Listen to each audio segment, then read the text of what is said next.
combination of ability awareness workshops in the classroom with supported and thoughtful interaction on the playground is powerful. In Chapter 4, during the first in-class workshop, we measured beliefs and feelings about disabilities before the inclusive playdate. Now we get to check back in with our students. What? I'm back talking to you guys today because you had such a great day at the playground with your buddies. I saw lots of good things happening. I saw buddy groups playing. I saw buddy groups being good detectives. Lots of good things going on. The goals of the second workshop are to identify how perceptions about disabilities have shifted, share our stories of play to further support the actions that both groups of students took, and talk through the challenges. Acknowledge the fact that the social interaction in play was reciprocal for both sets of students. Finally, identify action steps moving forward that both sets of students and teachers can take onto the school campus to increase inclusion for all. This post-play workshop can be done separately, or you can combine the general and special education classes together to reflect as one group. Take a look at your guide and find the written reflection called the Post-Field Trip Worksheet. The purpose is to help students identify how their thoughts and feelings may have shifted towards people with disabilities and towards themselves, and to generate a conversation about the social interaction. Raise your hand if you liked that playground.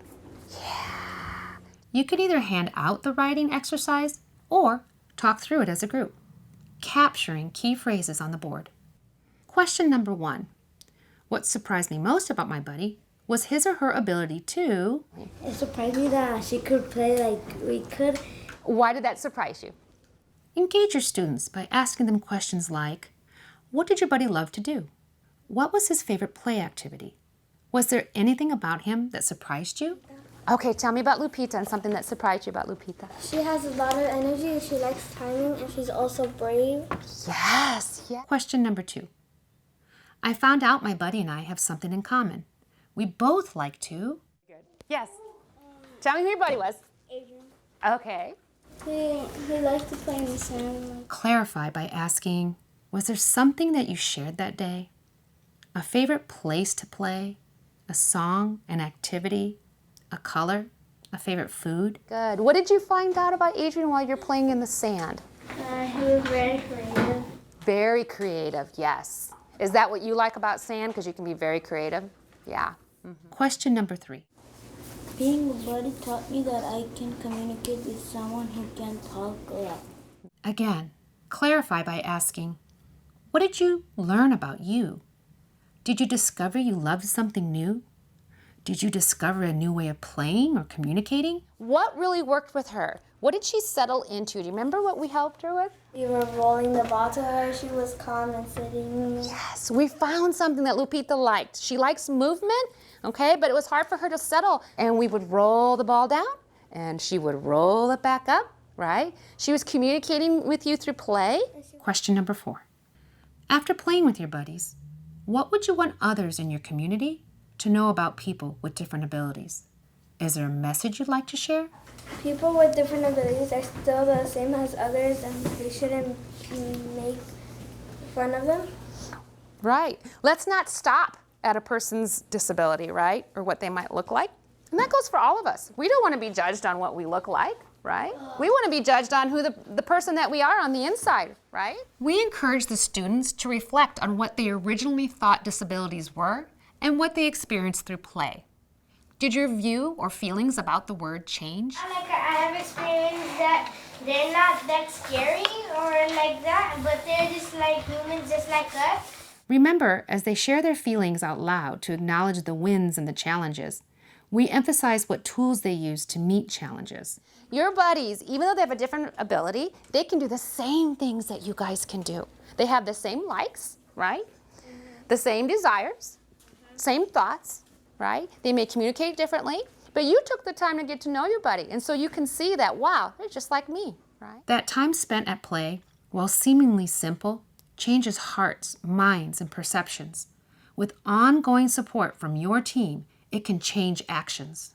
The Playing It Forward exercise closes the 3-step inclusion program. You can have this as a group discussion, a written reflection, or create a classroom inclusion constitution that you keep up on your wall as a reminder of the daily acts that we can take to include others on our campus. And I'm going to ask Leslie a question, okay? And she's going to answer it. And when she's done it, she's going to hang on to the string, but she's going to pass the ball of yarn to Perla, okay? And then Perla's going to answer a question. Does that make sense? The goal is to take the gifts you shared in your prior exercise and turn them into tangible actions. I gave my buddy like the gift of freedom because we were playing basketball and soccer and swings. Some of the guiding questions we use include, what does inclusion look like? Think back to your play day. What actions did you take to help your buddy feel welcome? It's like if he wanted to do some things and I didn't like it, I would still take him there. You're being very kind, right?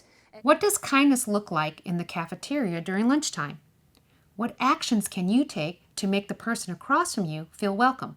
By asking him like, do you need water? Do you need this? And helping him. Yes. How about our playground? When you see your buddy playing, what can you do to include him? You are each going to get a piece of this string. And I want you to use it as a reminder of the time that you had with your buddies on the playground. The more we see beyond our differences and discover what we share in common, the easier it is to include people who may walk, talk, think, feel, or look differently than we do. At the end of the day, we are all different, and we all have something in common. We all want to be included.